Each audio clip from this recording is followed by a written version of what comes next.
Mesdames, Messieurs, bonsoir. Dans l'actualité ce soir, un journal qui s'est arraché ce matin. Charlie Hebdo, numéro historique. On a fait la queue très tôt devant les presses, au point de frôler l'émeute parfois. Et beaucoup de déçus également qui n'ont pas pu acheter le journal, mais de nouveaux exemplaires arriveront dès demain en Touraine notamment. Une gauche unie, mais sans le PS et le parti radical de gauche, c'est l'enseignement de ces départementales en Touraine. Vers Front de gauche et C'est au tour du peuple présenteront des candidats communs. Et puis un appel aux dons, l'établissement français du sang est confronté à une chute des dons. Et en ce début d'année, l'établissement appelle à une mobilisation plus importante des donneurs. Habituellement tiré à 60 000 exemplaires, Charlie Hebdo le sera à 5 millions pour ce numéro historique, vendu dans 25 pays, 7 600 titres pour l'Indre-et-Loire. Et ce nouveau Charlie Hebdo qui est arrivé cette nuit en Touraine, image ici du centre de distribution de presse de Saint-Pierre-des-Corps. Les lieux de distribution de la presse ont été aussitôt approvisionnés, mais pas assez, on s'y attendait, si bien qu'on a fait la queue très tôt ce matin. On a même frôlé à la gare de Tours l'émeute. Et au final, beaucoup de déçus, car le numéro du journal satirique s'est vendu comme des petits pains. Anaïs Michaud. 5h30, gare de Tours. Ils sont nombreux à attendre devant le relais. Mais la buraliste annonce la couleur d'emblée. Les gens qui n'ont pas réservé n'en auront pas. Ces clients qui se sont levés tôt ne comprennent pas. Le ton monte. Qu'elle appelle son patron parce qu'on va casser la maison. On va la casser, votre maison. Non, on va rien casser. Non, mais je sais bien. 6h45, kiosque des Halles. Il n'y en a plus à la gare, il n'y en a plus à Saint-Pierre. Il n'y en a plus derrière, il n'y en a plus à Jean Jaurès. Même constat partout, Charlie Hebdo est introuvable.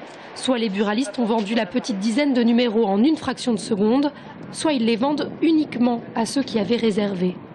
Moi, je les avais réservés, d'abord pour mes clients et par facilité. Je pensais que c'était facilité, je voulais éviter la bagarre aussi. J'en ai eu que 28 ce matin. Les Charlie sont à mes pieds, bien au chaud, surtout cachés. Je veux surtout pas qu'on me les vole. Merci beaucoup. 3 €. Certains repartent donc malgré tout avec le Graal. Mercredi dernier, je m'étais venu l'acheter les autres journaux. Donc voilà, j'en ai profité pour le commander. Donc j'ai été là, c'est bon. Là, c'est l'occasion de découvrir, donc on va voir. Soutenir le journal, soutenir tout ce qui a pu se passer en France depuis une semaine, soutenir un peu tout, la démocratie en même temps, les journaux, la liberté de la presse, voilà. C'est important, c'est important. Même à 6h45. Pour les autres, c'est la déception. J'étais venu chercher un Charlie Hebdo, voilà. Alors il n'y en a plus. Sur les kiosques de la région, il n'y en a plus. J'étais sur la liste de réservation, mais au-delà, donc il faudra repasser demain. 8h15, les Atlantes. Des gens patientent devant le magasin en attendant qu'il ouvre. Mais peu à peu, la foule devient compacte et le rideau de fer est abaissé. À 8h30, les clients se jettent sous la grille pour entrer les premiers.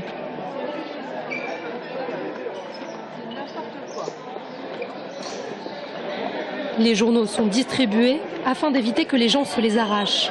En un éclair, il n'y en a plus. Les plus rapides repartent quant à eux avec leur hebdo sous le bras.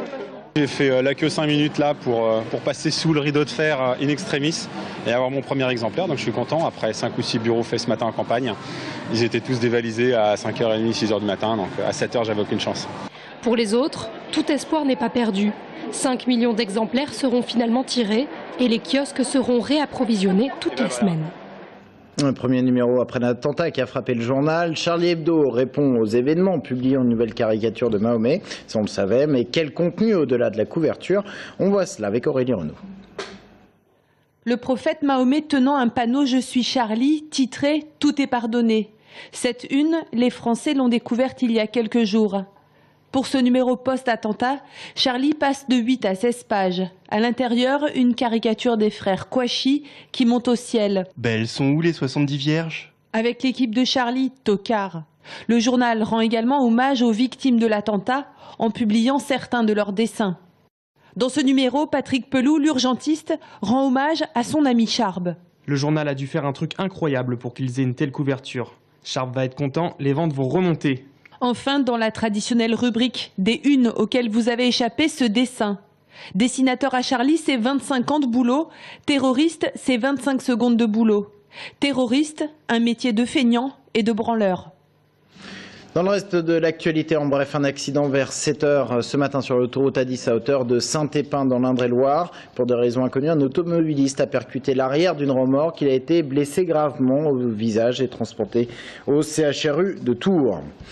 La politique, et on va parler des départementales. Elles auront lieu en mars prochain et un enseignement en Indre-et-Loire, c'est que la gauche part désunie, ou plutôt unis, mais sans le PS et le PRG. Un accord a été conclu entre les Verts, le Front de gauche et le Rassemblement. C'est au tour du peuple. Romain Delville. C'est courant décembre qu'Europe Écologie Les Verts, le Front de gauche avec le PCF et le Parti de gauche, ainsi que le collectif C'est au tour du peuple, ont bouclé leur rassemblement en vue des élections départementales de mars prochain. Notre volonté, c'était vraiment de construire à gauche une alternative crédible qui pouvait à la fois être un cartel de partis, mais c'était pas ça qu'on voulait, parce que c'est pas ce qu'on a fait à C'est au tour du peuple, et qui pouvait surtout dépasser cette question-là des partis et aujourd'hui construire une alternative crédible à gauche, sociale et écologique. C'est ce qu'on est en train de faire. Moi, j'ai l'impression qu'on est vraiment vers l'aboutissement d'un accord et ça me ravit parce que j'ai l'impression que c'est pour ça que je milite depuis vraiment longtemps. Les différentes composantes se sont retrouvées autour d'un projet solidaire et contre l'austérité imposée aux collectivités, dont le Conseil général, bientôt Conseil départemental, un projet en faveur de la transition écologique et aussi un projet citoyen, en luttant par exemple contre le cumul des mandats. On pense que la vie politique française a besoin d'être complètement renouvelée, revivifiée et qu'il faut reconstruire du mouvement citoyen en partant de ce que les habitants, les citoyens ont comme préoccupation, comme problème, comme motivation et que c'est bien en reconstruisant ce lien entre les citoyens, les institutions, les organisations politiques et puis les institutions et les élus qu'on arrivera à redonner un peu de souffle et un peu de vie à notre démocratie. Il faudra quand même dans les jours à venir finaliser les binômes pour les 19 cantons d'Indre-et-Loire. C'est le grand défi de ce mouvement qui se veut être une alternative à gauche. Nous avons souhaité créer cette dynamique autour d'un projet que nous avons travaillé collectivement et dont nous espérons maintenant aboutir à un accord prochain très rapidement. Au-delà du texte, bien entendu, il y aura un accord sur les candidatures, mais nous espérons pouvoir avoir partout dans le département des binômes portant ces couleurs de ce rassemblement.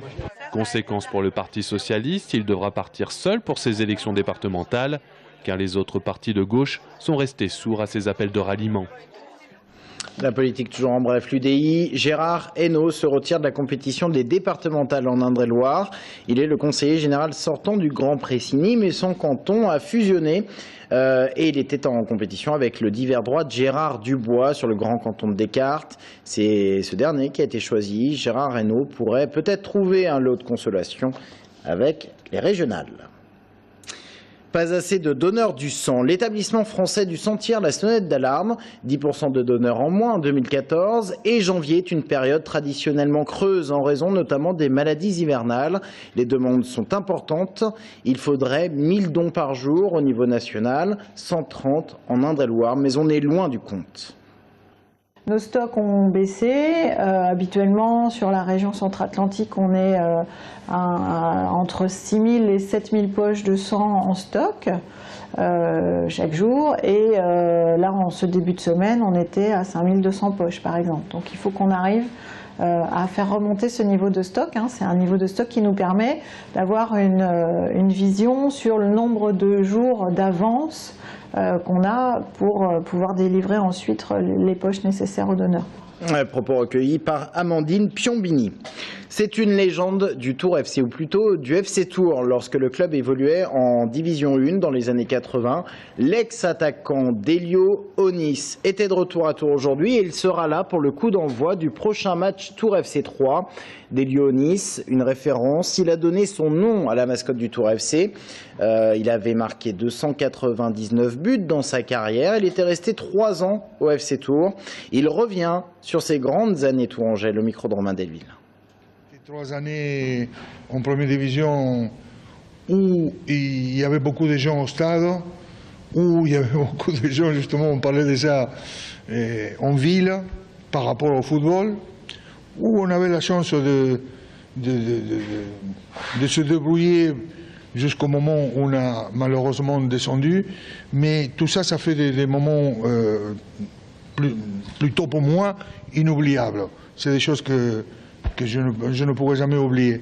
Mais moi, j'aimerais qu'il y ait un Tour Saint-Étienne, pas simplement en coupe. J'aimerais qu'ils soient en première division, comme celui-là qu'on a fait ça fait quelques années. C'est l'une des grandes résolutions du début d'année, faire du sport, et certains s'y tiennent. Résultat, les clubs et salles de sport enregistrent en ce mois de janvier un boom des inscriptions. On voit cela avec Anaïs Michaud. Body balance, body combat, body attack, body pump ou encore JBAM. Des noms barbares pour désigner des cours collectifs qui font de plus en plus d'adeptes. Et dans les salles de sport, les nouveaux adhérents se bousculent au portillon en début d'année. Là, effectivement, on va beaucoup entendre qu'avec les fêtes, les gens ont fait des abus et donc veulent reprendre une activité sportive. C'est l'époque des bonnes résolutions, des grandes résolutions de début d'année. Donc c'est vraiment une période où on a une affluence dans les salles très, très importante, une période à ne pas louper. Et concurrence oblige, pour réussir à capter cette clientèle pleine de bonnes intentions, il faut parfois proposer des offres spéciales. Ici, par exemple, les 100 premiers inscrits de 2015 se voient offrir une réduction de 80 € sur leur abonnement. Mais même une fois l'inscription validée, rien n'est acquis. Nous, on profite de ce moment des bonnes résolutions pour capter des gens, à nous de les fidéliser. Et oui, on va avoir quelques personnes qui vont venir 3, 4 fois, 5 fois et puis après qu'on ne va pas revoir. Bien sûr, les premières séances d'après-fête se font un peu dans la douleur. Très dur. Pour la reprise, c'est un petit peu difficile, mais ça le fait. D'avoir mangé du foie gras et des chocolats. Le but, c'est de faire un décrassage, de se vider la tête, de transpirer, de mouiller le maillot. Et puis, c'est sûr qu'une fois qu'on a fait notre séance, on a sécrété un peu d'endorphine, hein, les hormones qui permettent de se sentir mieux. Puis, du coup, l'après-midi passera un petit peu mieux. Et ils seront contents d'avoir fait ce qu'ils ont fait, en tout cas. Pour une dose d'endorphine quotidienne, il faudra débourser entre 40 et 60 € par mois en moyenne. Mais pour beaucoup, le bien-être n'a pas de prix. Du coup, les salles font en général 2 à 4 fois plus d'inscriptions en janvier qu'un mois normal. Et ici, on table sur 250 nouveaux inscrits. Restez avec nous dans un instant. Nous recevons PM, le dessinateur de presse. C'est dans un instant.